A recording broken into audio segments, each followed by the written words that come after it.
Your host, Cito Beltran, welcoming you this day, the 25th day of August. It's a Thursday, and thank God that the sun is beginning to rise and shine. So yung mga hindi nakapaglaba, pwede na kayong maglaba at magkula. Huwag lang aabutin ng hapon dahil uulanin na naman kayo. Okay, welcome to the program agenda. Thank you for being subscribers of Cignal TV, viewers of One News PH on channels 8 and 250. And today, let's begin the day with our daily starter from Kalu Kalu. And I quote, "The things you do for yourself are gone when you are gone. But the things you do for others remain as your legacy." So remember that. We all die, we all go to ashes, and everything that we've done for ourselves, they're gone. But those who remain will remember what we have done for them.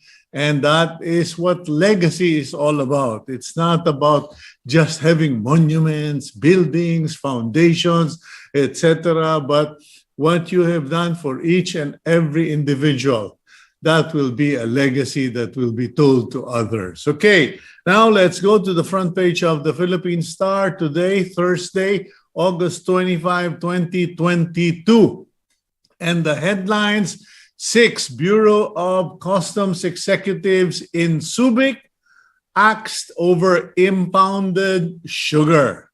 6 officials of the Bureau of Customs in Subic were recalled from their positions back to Manila, to the BOC head office, due to the issues related to the smuggled sugar from Thailand. Okay. At the top of the front page, out of courtesy, the Philippines to share info with ICC.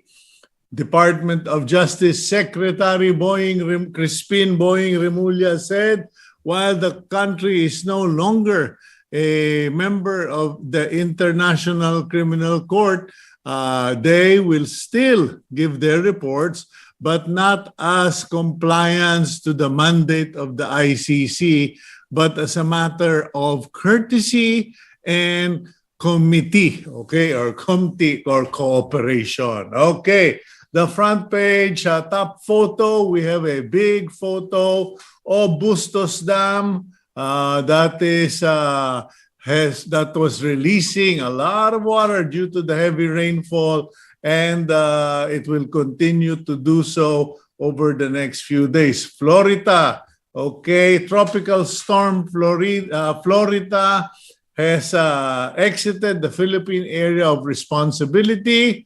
However, it strengthens monsoon. So like I said earlier, doon sa mga maglalaba, ang pagkukula baka hanggang alauna na lang. Okay? Because we have been getting a lot of afternoon thunderstorms and rain. So to the right of the front page, middle part, a teacher drowned in storm's wake in Camarines Sur. Okay, so a public school teacher drowned after being swept away by rampaging floods while crossing a spillway during the onslaught of severe tropical storm Florida last Tuesday. So please let that be a warning to many of you when there are floods and raging waters.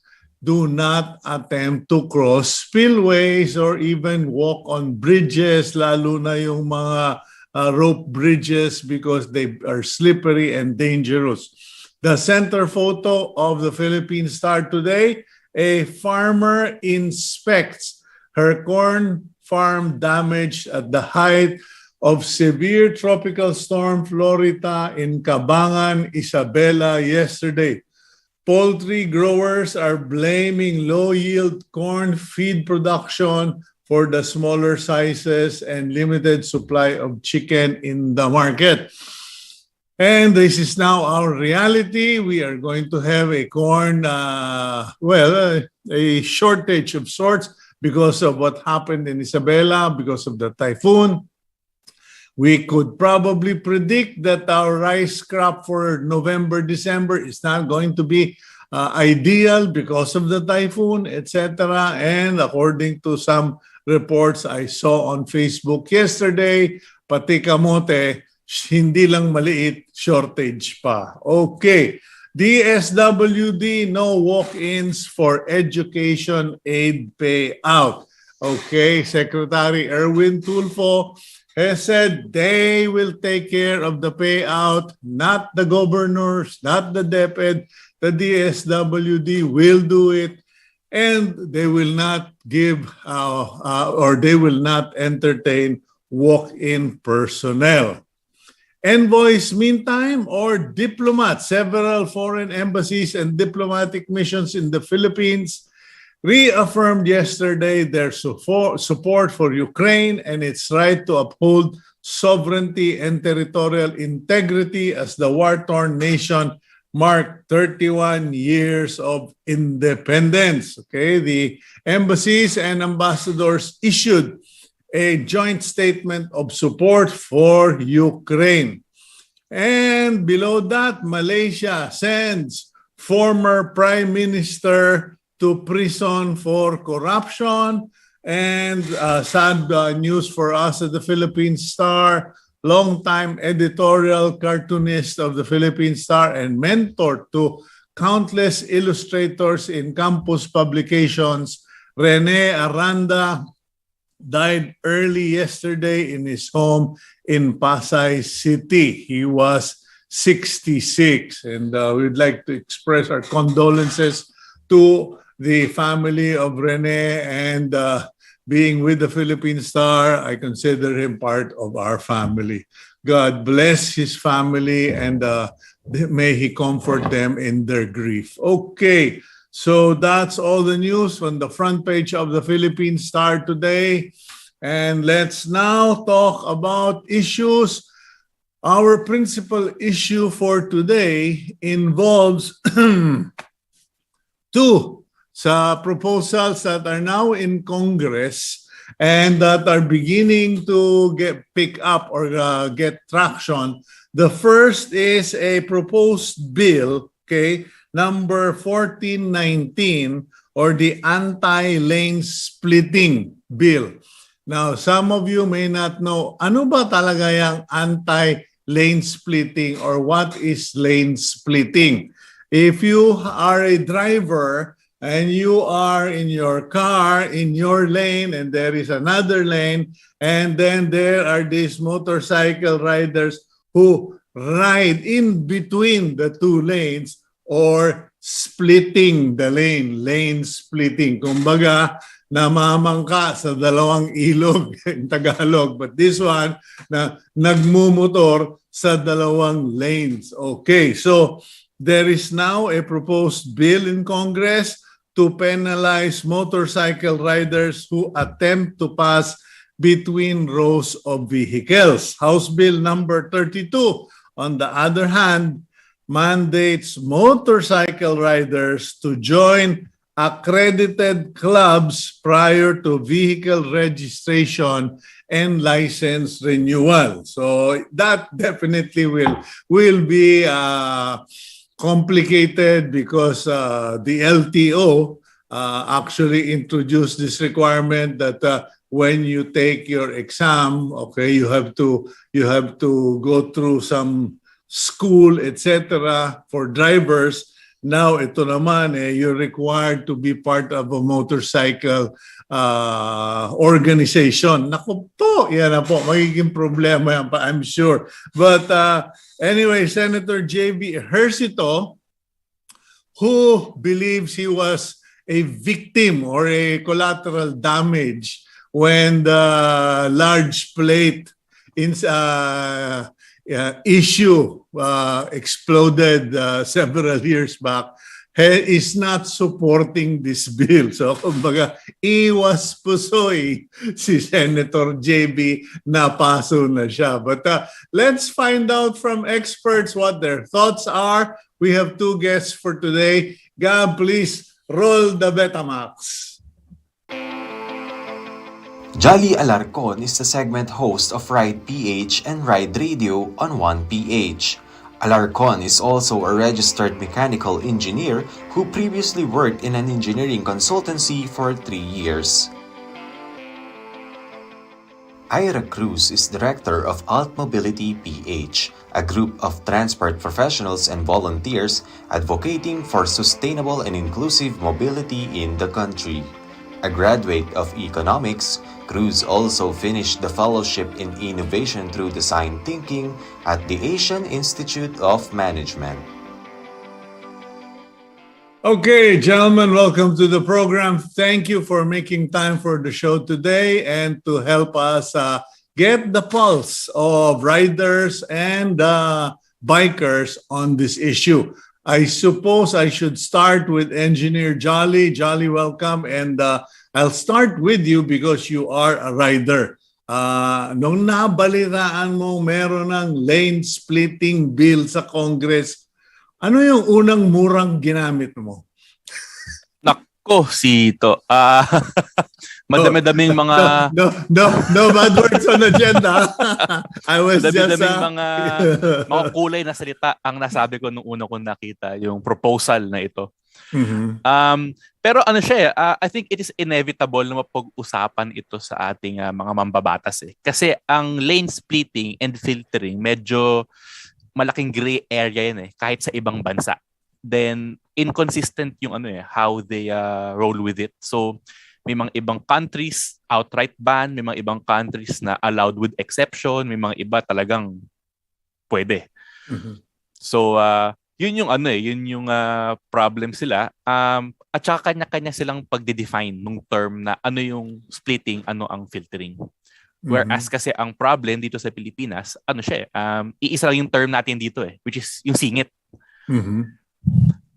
Pero yun nga lane, basically dun sa batas na pinopropose is bawal ang filtering. Ang filtering kasi is defined na nakahinto ang traffic. Yeah. Whereas ang splitting, tumatakbo yung traffic tas sisingit ka sa pagitan ng dalawang kotse. Kumbaga, nag-stoplight and then ang gagawin mo is you take your motorcycle and you just move forward through the spaces. Kumbaga, para kang tubig, hinahanap yung puwang at umaabante ka. And then, I think the problem with the filtering issue is that it creates a battalion or a concentration of bikers at the head of the traffic at every traffic light. And doon merong parang tendency na nagkakasabitan or nagbabanggaan. Correct? Correct. Oo. Yun yung problema din naman sa Pilipinas kasi hindi lahat ng kalye natin is malawak or conducive sa lane filtering. Kaya madalas nagkakaroon ng mga disgrasya. Okay, you're an engineer, Jolly. Does it also have to do with the fact that we don't have an official national law and infrastructure provision for motorcycle lanes? Kasi nung nasa Malaysia ako one time, I think it was in KL, we went to attend a motorcycle-related event. And I noticed that even on their expressways, meron sila talagang dedicated motorcycle lane. Mm-hmm. Actually, that's one way to go about yung traffic problem, which is yung magkaroon ka ng dedicated na motorcycle lane. Yung problema lang dito sa pag-implement nito is that it will take up space na magamit din sana ng kotse. So, pag nagdagdag tayo ng mga motorcycle lane or isama mo na pati mga bike lane sa mga current infrastructure natin, ang nagiging downside dito is sumisikip yung mga available lane spaces para sa lahat ng tao. Yeah, but that's primarily because nasanay na lang tayo. Let's go to our other guest, Ira. Ira Cruz, you're Director of Alternative Mobility in the Philippines. What's your reaction regarding all of this? Well, first of all, I would like to assume that the overall goal of the bill is road safety. Which begs the question that there are a lot of factors that contribute to road safety, and the key question that we would like to ask is, ito ba talaga yung leading cause of road crashes? Kasi when we while I've yet to dive into the reports, if you do a quick review of the latest Mamara's annual report, it would show that cars actually account for 47% of road crashes. If you look at the figures naman of fatal and non-fatal accidents, it shows a very large numbers for motorcycles. And that really just shows that motorcycle riders and bikers included are very vulnerable road users. So yung unang reaction namin dito, rather than punitive, we should be looking for ways to make it safer for all road users. Tama yung na-mention nyo kanina that sa harapan umaabante yung mga motorcycles and mga bicycles, and that's correct. Because when we design our transportation, dapat yung mga pinaka-vulnerable lang napaprioritize. Kaya sila nasa harapan. But I would also like to add that one of the contributing factors to this, most likely, is because we have policies that are very car-centric. Pati yung disenyo ng ating kalsada ay for so many years, nakadesenyo lamang para sa kapakanan o para sa welfare ng mga nakasasakyan. Ano? And majority, studies show that 88% of households in Metro Manila do not own private cars. Ngunit yung pagdidesenyo natin at pag-allocate ng space sa ating lansangan ay nakadedicate dun sa minority ng road users. So I think that's also something that needs to be looked at. Instead of coming up with punitive matters, baka dapat pagtuunan natin, paano ba natin mapapaligtas yung paglalakbay ng lahat ng road users. Lalo okay, na yung well, particular to this issue, what would your organization recommend? Because sabi nga, let's not spend all our time criticizing, let's spend part of our time giving actual real solutions that we've studied. Now, you're in you're that organization. As far as bikers are concerned, what's the solution? Because the complaint is they're all over the place. Pasensya ka na, Jolly, no? Although I am a one-time, short-time biker, until I had a road accident that traumatized me for life. There are also days when talagang gusto mo na lang bundulin yung kamote rider sa harap mo dahil labas-pasok ng labas-pasok. But Ira, what would you recommend? Again, natumbok mo yung point, no, that for the longest time wala ngang infrastructure na nakalaan para sa mga ibang road users, no. Na-mention na ni Engineer Jolly kanina na ang perception kapag naglagay tayo ng dedicated lanes para sa mga motorsiklo, para sa mga bikers, ay makakaskip pa ito. Ngunit actually that's an outdated way of looking at road allocation. In fact, dapat ibigay natin yung mas nakararaming space para sa mas nakararami upang mapalipat natin or mapashift natin yung mas nakararami sa mas efficient at mas sustainable form of transportation. Like yung sa bus lane, yung gumawa ng bus carousel, gumawa ng bus lane because the premise is that buses carry 10 times more passengers than a car does. Actually, more than 10 times pa nga. Okay, well, pati yung standing room only, parang sine nung panahon namin, no? SRO. Okay, now, Jolly, ang feeling ko kasi, Jolly, is if we actually had separate motorcycle and bicycle lanes na may island, na safe, marami akong kaibigan na nagsabi, Kuyang, if they do that, especially on EDSA, I will dump my car and I will take a scooter. And many of us are tempted to do that. But you're the biker, you're the engineer. What are your thoughts?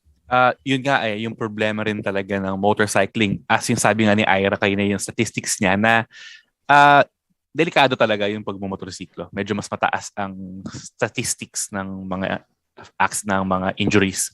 Pero yun nga with the traffic kasi talaga, marami talagang mga kababayan natin na pupunta sa convenience ng motorcycle Kasi una, mas mabilis ka mga kabiyahe, papunta sa opisina, tas mas muna yung operating costs mo Yung and parking. And you guys outnumber cars na, hindi ba?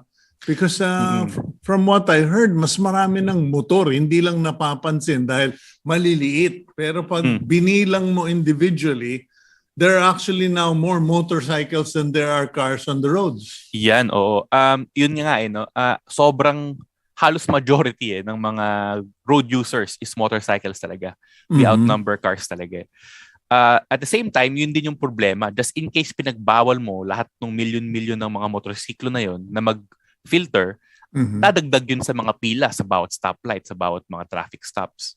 So, it will add sa congestion sa ating mga cities. Yeah, go ahead. If I may Sito, I think it's important to give credit also to motorcycles. If you remember during the start of the pandemic, ang dami sa ating umasa at tuloy na umaasa sa mga motorcycle riders for deliveries. They've played a very important role in our lives, and yet we're coming up with punitive measures. So rather than coming up with punitive measures, I join Jolly in saying that talagang we should give due attention to that's where I'm going. Riders. That's where I'm going, Ira, because I noticed ever since I started driving again after the pandemic, ay napansin ko na yung mga bikers, majority of motorcycle riders are already on the extreme right lane. Katabi na sila ng bangketa. Doon na talagang they created their own lane. Kumbaga, the riders created their own lane even without the lane markers or even when there are lane markers. So obviously our bike riders have matured. They've come to realize that it is for their own welfare to stay on that area. So why not make it official, or all of us just lobby for that? Kumbaga, yung ayaw masikip, di wag magkotse, di ba? Tama yun. I totally... Sorry, engineer. Please go ahead. Go, Jolly. Yun nga, sana imbis na binaban outright yung mga ganyan na ginagawa ng mga motorsiklo, sa tingin ko mas magandang gumawa lang ng guidelines eh. Like, for example, take for example sa Australia, sa NSW, ang ganda nung ginawa nilang mga guidelines for lane filtering. When they legalized lane filtering, naglagay sila ng mga strict rules na parang hindi pwedeng mag-filter sa pinaka-extreme right side, tapos hindi pwedeng mag-filter kapag may heavy vehicle, tapos syempre kailangan mo pa rin mag-follow ng mga traffic signs. Yung that entire scenario, Jolly, were you guys ever consulted, Ira, Jolly? Kayo ba na-interview, na imbitan itong mga congressman na ito when they made these proposed bills? On our part, wala po. I think we shouldn't be calling the riders kamote. We should be calling some congressman kamote. If I may add, If I may add, na-mention mo kanina na maliliit yung mga motorcycles, and that goes the same for bikers. And I think that's very important point to drill on, no? Kasi it really shows na ito yung mas efficient use of city space. Alam mo naman natin, napakalimitado ng space sa ating mga syudad. And so yung maliliit actually represents a more efficient use of city space. Na-mention mo rin kanina, yung buses, mas maliit ang kinakain na space, ngunit mas maraming tao ang sineserbisyo nito. Tama si Jolly, delikado ang pamimisikleta, ang pagbumotor sa ating bansa, ngunit responsibilidad ng gobyerno na to make sure na safe, no? At i-allow ng gobyerno yung pag-shift. Na-mention mo yan, di ba? Kung ligtas, pagbabike ako. Kung ligtas, magbibisikleta ako. At yun dapat yung ating pinagtutuunan ng pansin. Ngunit kapag tayo gumawa ng mga polisiya, we need to be very careful na hindi ito punitive, hindi ito discriminatory, at dapat it continues to present efficient forms of transportation like biking, public transportation that's more superior. Kasi kung continue na itong ipapabor, yung ating dadala ng pribadong sasakyan, sisikip ang ating lansangan. Okay, now, Jolly, you were talking about in ano ba yun? New South Wales ba yun? And in other areas, ano ba yung mga policies or systems regarding motorcycles and motorcycle lanes? Meron akong mga ibang nakausap from Europe. Actually,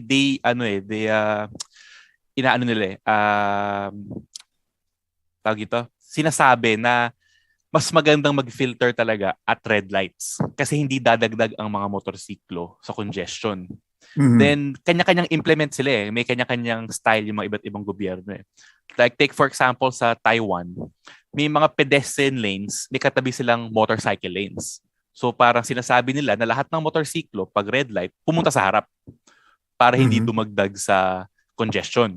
Mhm. Then, dito nga sa Australia, pinayagan mag-filter, pero may mga guidelines to make it more safer. Di lang sa rider, pero para sa ibang kotse. Kasi Okay. parang nakwento mo na Mhm. dito sa Pilipinas, wala naman tayong infrastructure for motorcycle filtering.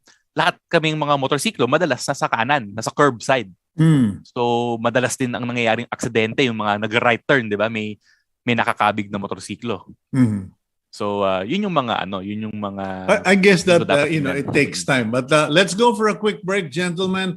And when we come back, I want to get your suggestions for our last few minutes on this topic here on Agenda. We'll be right back after this quick break.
Welcome back to the program Agenda. I'm your host, Cito Beltran. And with us today are two gentlemen who represent commuters and motorcycle riders. We have Engineer Jolly Alarcon, transport advocate and segment host of Ride Radio, and Ira Cruz, director of Alt Mobility PH or Alternative Mobility. And now let's carry on, gentlemen.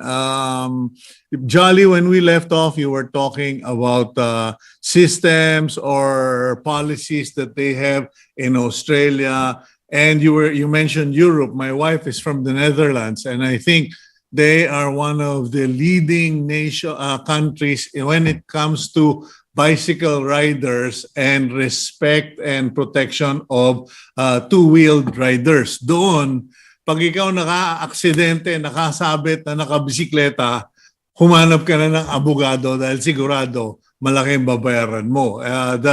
The government in the Netherlands and the society is very pro-bike riders and mass transit, not very much pro on four-wheel vehicles. Now, what would you strongly push for, Jolly, if let's say Congressman Cito Beltran invited you to the hearings? Yun nga. Right now kasi masyadong tingin ko malaking gastos at saka matindi-tinding perwisyo, di ba? If we modify our existing roads. Kasi like sabi ni Ira, no, yung mga kalye natin ngayon is very car-centric. Hindi siya masyadong, hindi siya designed with bicycle and motorcycle riders in mind. Talagang kotse lang. To modify these existing designs to become more friendly to cyclists and bikers, medyo mabigat na trabaho yun, proseso. Maganda lang siguro kahit sabihin mong wag naman batas agad na bawal i-filter. Pero if the Congress can put up guidelines, diba, on defining ano ang filtering and ano yung mas delikado na splitting, diba? Para at least sa tingin ko naman ang mga Pilipino na riders, may mga matitigas naman talaga ulo. Pero susunod din once na nagbigay and na-inform sila ng tama kung ano yung safe way to do these mga filtering maneuvers. Mm-hmm. Okay, what about you, Ira? In at the end of 2021, we conducted a study called Bikenomics, where we tried to attach monetary value to anecdotal benefits of biking. And in our study, we found out that for every kilometer of road designed for vehicles, you can construct 9.7 kilometers worth of bike lanes. So I think when it comes to monetary or expenditures, it is a lot cheaper to come up with infrastructure for more efficient modes of transportation that are not cars. And I think that's very important for the government to look at because, if you also go back to the pandemic with the shutdown of public transportation at the beginning of the pandemic, thousands of people were left without any mode of transportation. And that probably accounts for why there's a surge in the number of bikers, why there's a surge in the number of motorcycle riders. And as I've mentioned earlier, motorcycles and bikes have played such an important role during the pandemic that we should think of ways to help them rather than ways of punishing them. When we think about transportation, we need to talk about the needs of the majority. And as I've said earlier, 88% of households in Metro Manila do not own vehicles, yet we continue to benefit those with vehicles. And so in order for us to move literally everybody in the city, cars included, we should come up with solutions that address the need for majority. And as you mentioned earlier, policies and design that would allow people to shift away from cars and go to public transportation, take motorcycles, or take bicycles, or even walk as a form of transportation. Kailangan systemic. Kasi what's happening now is we're picking on one form of transportation, maybe because it's irked a congressman somewhere along the way. But rather than doing that, we would like to ask Congress to work with us. We've been working with Congress since 2019 in order to come up with ways to really come up with a systemic, an overall solution to the transportation. Because in the Netherlands, what they have is alternative bicycle paths or bicycle lanes that are not on the highway. In fact, you can't be on the highway, period. You have a different world, different road system for bikers.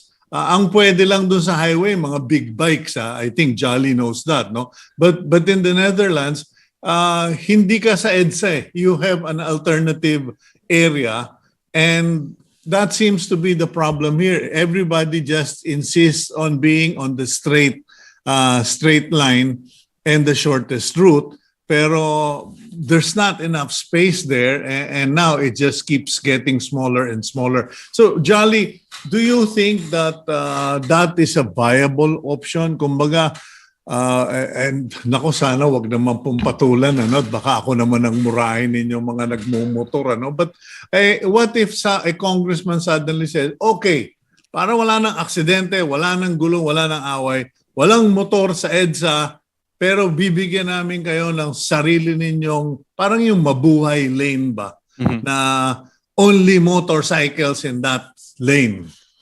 Mm-hmm. Sa tingin ko, may pros and cons naman yung ganong klaseng pag-implement. Mm-hmm. Kasi if ever that happens, kung like yung mga, for example, yung sa EDSA pa lang dati, when they started implementing a motorcycle lane, in theory, on paper, okay sana siya eh. Kasi syempre, sino bang hindi aangal doon na lahat ng motorsiklo may riding lane, di ba? Mm-hmm. Pero ang naging problema, ang motorsiklo pwede lang sa motorcycle lane. Hindi siya pwede sa labas. Pero ang kotse, pwede pumasok anytime. So doon din nagkakaroon ng madaming... No, but wait a minute. Pwede silang pumasok only to turn or to exit EDSA. They're not supposed to ride that lane. Kasi, di ba, ngayon nga, pag pumasok ko sa bus lane ngayon, hulihin ka. Huhulihin ka na ngayon. Dati pwede, ngayon hindi na dahil back to school na tayo. Pero yun nga, nung nagkakaroon na ng traffic, pag talagang rush hour traffic, talagang may mga kotse rin talagang tutukod tas humaharang, tas hindi nila nahihirapan sila i-enforce. So sobrang dami talaga ng mga gumagawa nun. So, yun lang Okay naman sana yung mga ganong ideas na para mas maraming maingganyo nga magmotorsiklo at magbisikleta. Pero hopefully, yung problema talaga lagi is the implementation side and the enforcement. Okay, so it's always about implementation and enforcement. Ira? That's correct, sir. Actually, if I may add to your point in Amsterdam, while there are dedicated areas for cars, one very critical thing that they did in Amsterdam is that the shortest point or the most direct paths were allocated for bicycles. Ang nangyari, yung kotse, yung pinaikot nila ng malayo at yung mga bisikleta ang binigyan nila ng priority. And I think that's very important kasi in order for us to shift, again, yung city space natin limitado, so we need to be able to budget it properly to more efficient forms of transportation. Now, in order for us to effectively shift people to more efficient forms of transportation like biking or public transportation, kailangan sila yung mas superior. Kung paiikutin natin ang motorsiklo ng malayo at ang bicycles, it is counterintuitive to making it a superior mode of transportation. So dapat siguro balik na rin natin where we really allocate. Talagang major paradigm shift siya na talagang ipaprioritize natin in terms of space, resources, and policies yung pangangailangan. But how do you address the issue of the road users tax? Because tama rin si Jolly, these car owners are very invested in terms of taxes on road space because car owners pay anywhere between 2,005 and up on road users tax. Puwera pa yung insurance, puwera pa yung registration, etc. So they could also go up in arms and teka, enough is enough. You've taken away 1.5 lane for this bus lane because you said it's a democracy. You've taken 3/4 of a lane for bicycles and motorcycles. Enough is enough because or you have to give us relief from our excessive taxes on road user.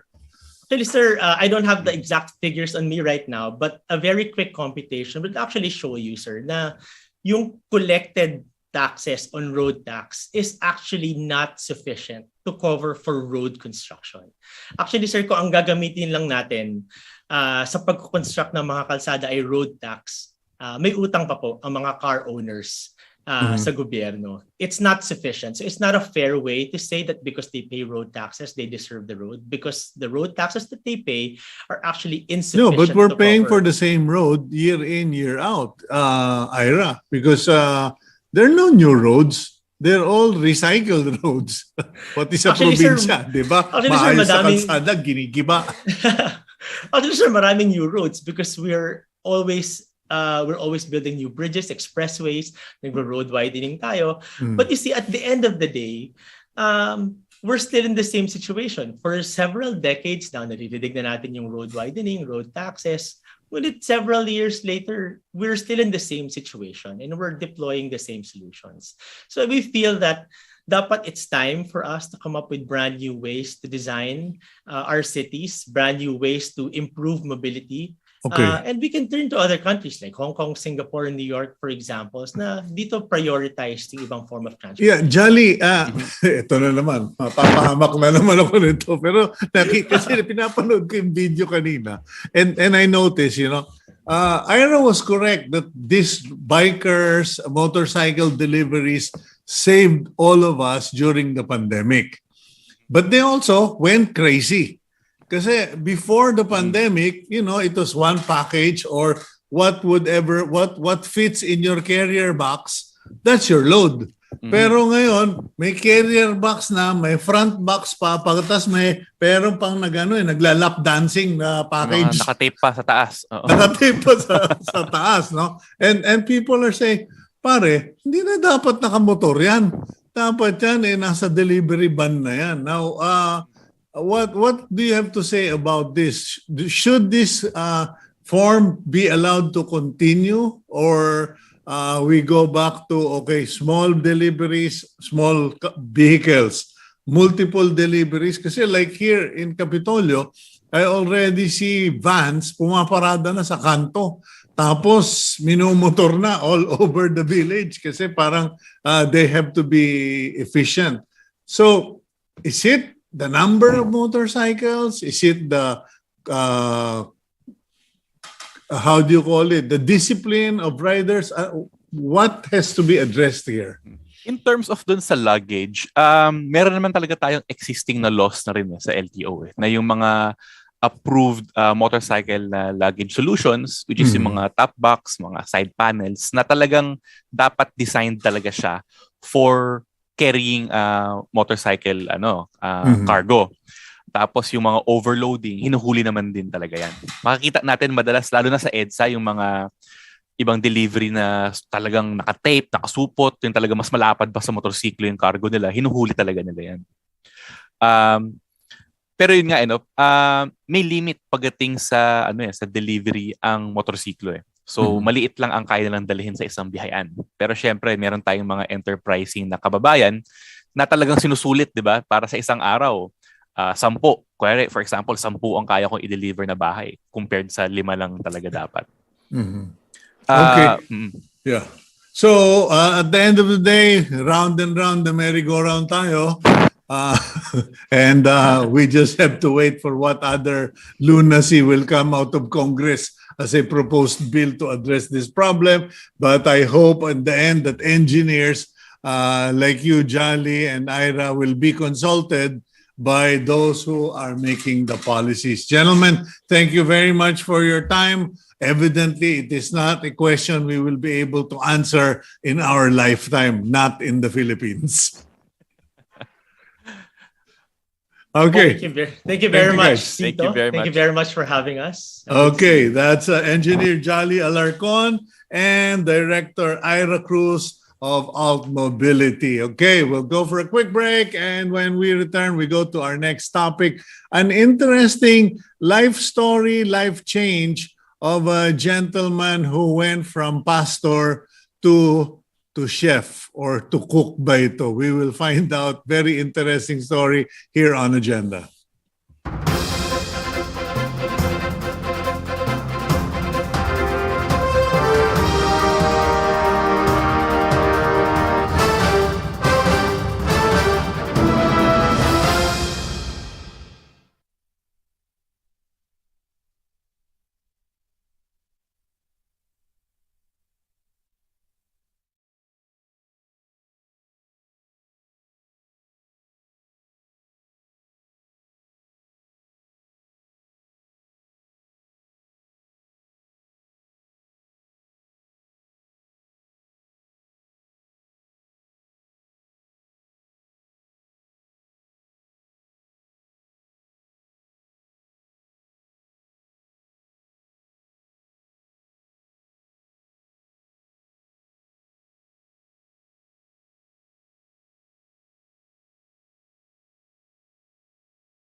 Welcome back to the program agenda. I'm your host, Cito Beltran. And for the second part of our interviews, let's introduce our next guest with this video. Bebo Bharwani is the owner of Bebo's Bombay Burritos in San Juan, La Union. Bebo's Bombay Burritos introduces the Frankie, a popular Indian street food, to La Union. Bebo's is located at Port San Juan, Urbis Tondo, at the heart of Surf Town. Okay, welcome to the program, Bebo. Good morning, Cito. Thanks for having me. You're welcome. And from what I understand, you did not start out as someone offering Indian street food. You were actually a pastor. Could you tell us your background or your story? Sure. I still am a pastor. I pastor this church in Taguig called the Art Community.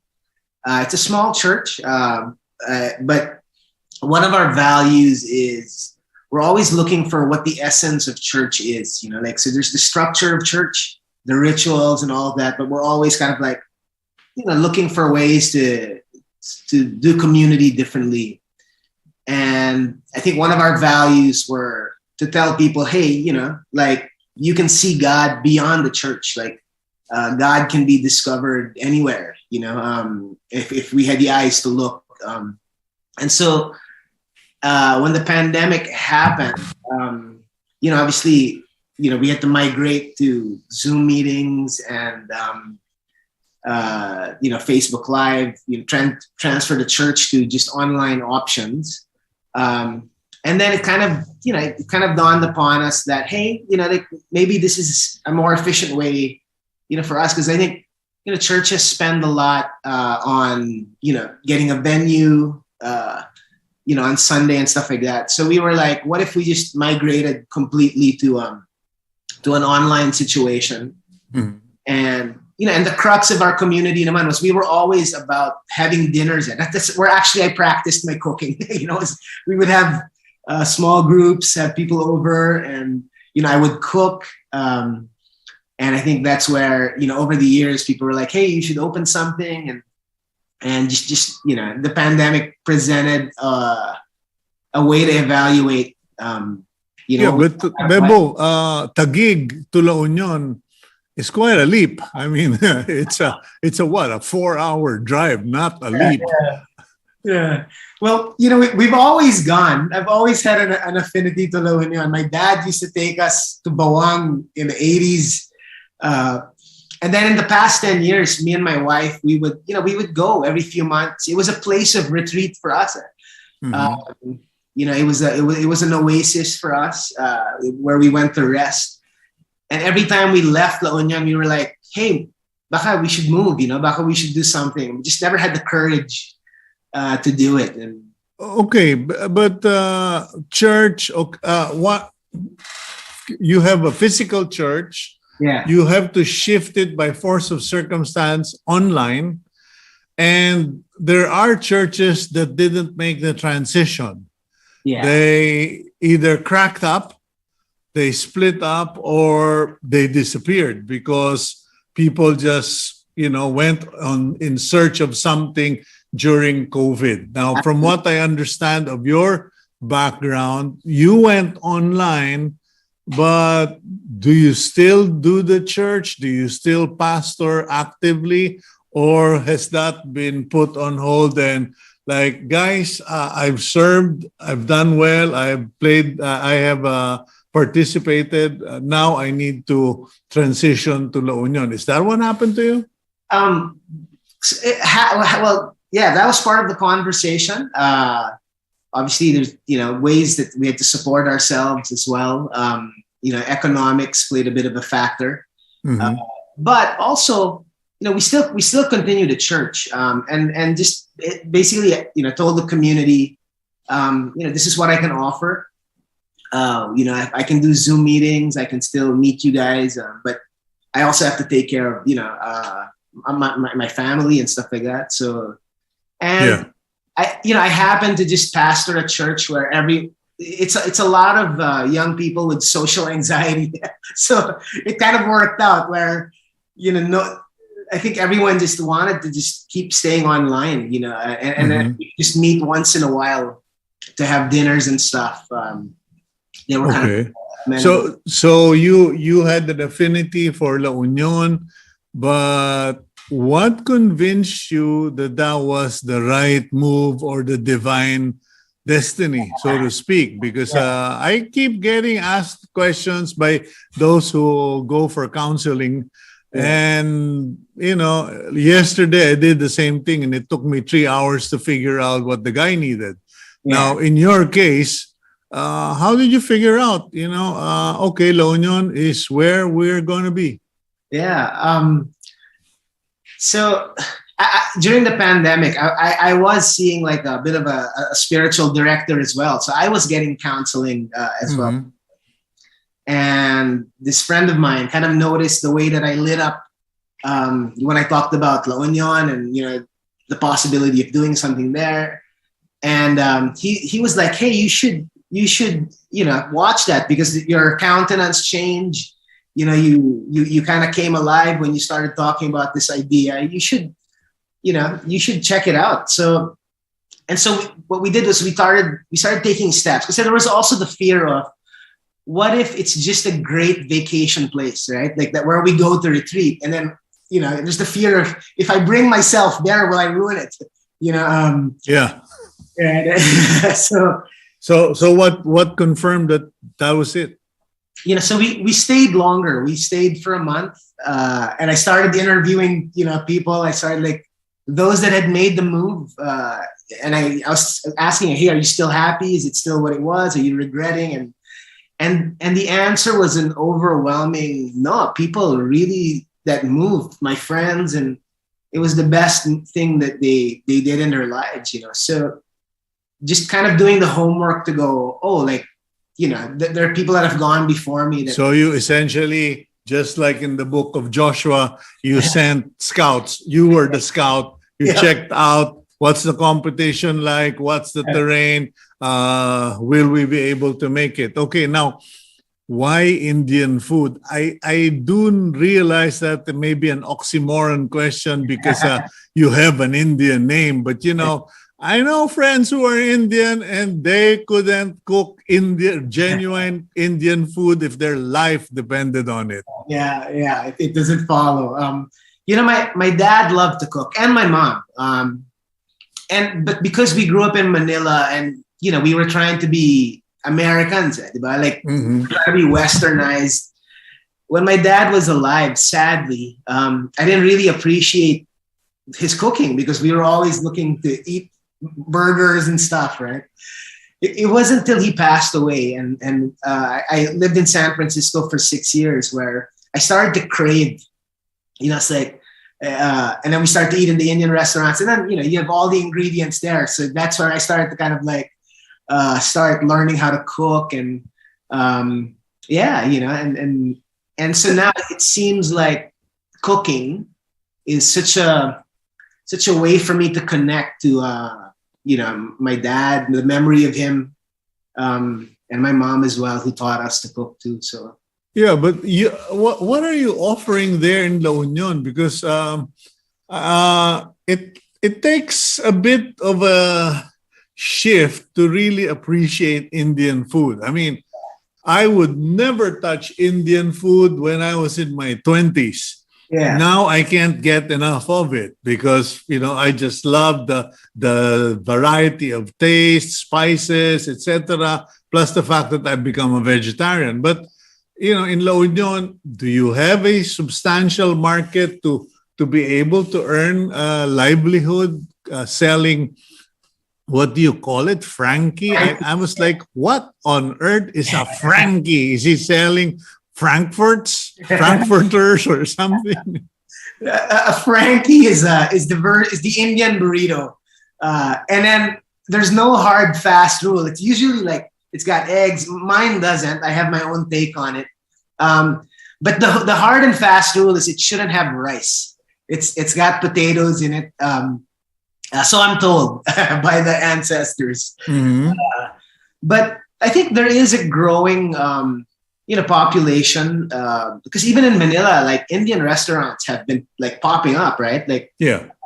even in just the last year, there's 3 or 4 that have popped up.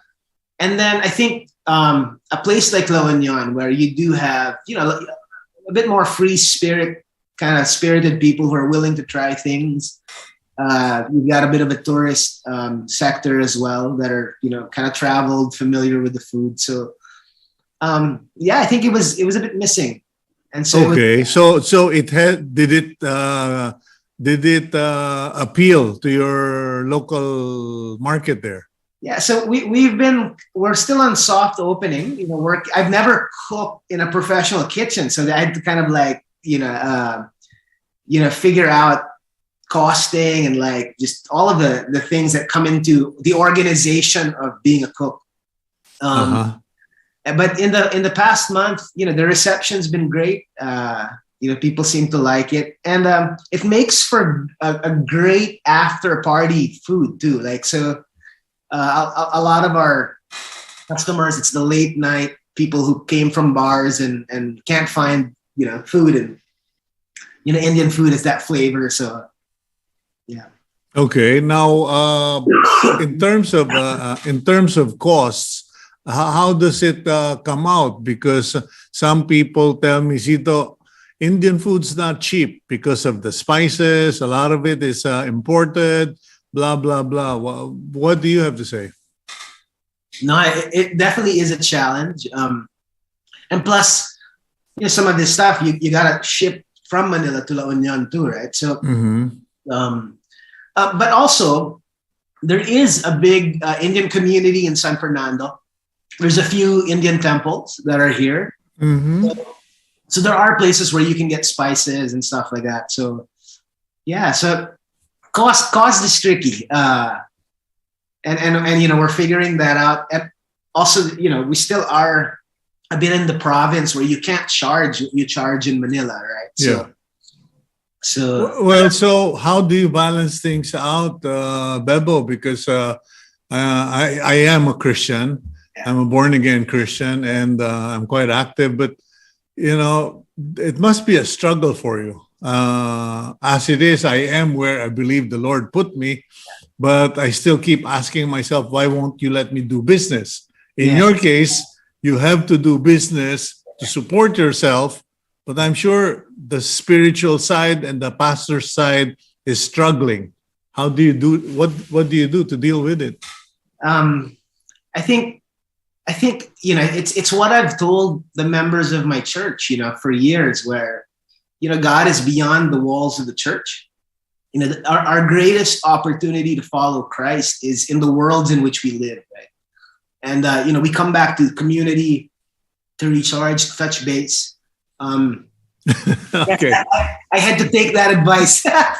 Okay. Well, I kind of giggled there because someone had asked me in the past, or asked my pastor, why does Sito continue to go to bars? This was many years back. Why does he continue to go back to bars? And the pastor asked me, Sito, what do I tell them?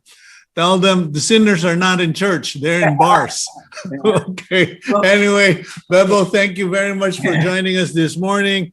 I have a feeling we're going to cross paths in La Union in a month's time or so, because there's just so much happening out there that my wife and I have to check it out and find out what's in La Union that's attracting so many people, and not tourists, but actually people migrating to La Union. Yeah. Okay, thank you for your time today, Bebo. Appreciate you having me.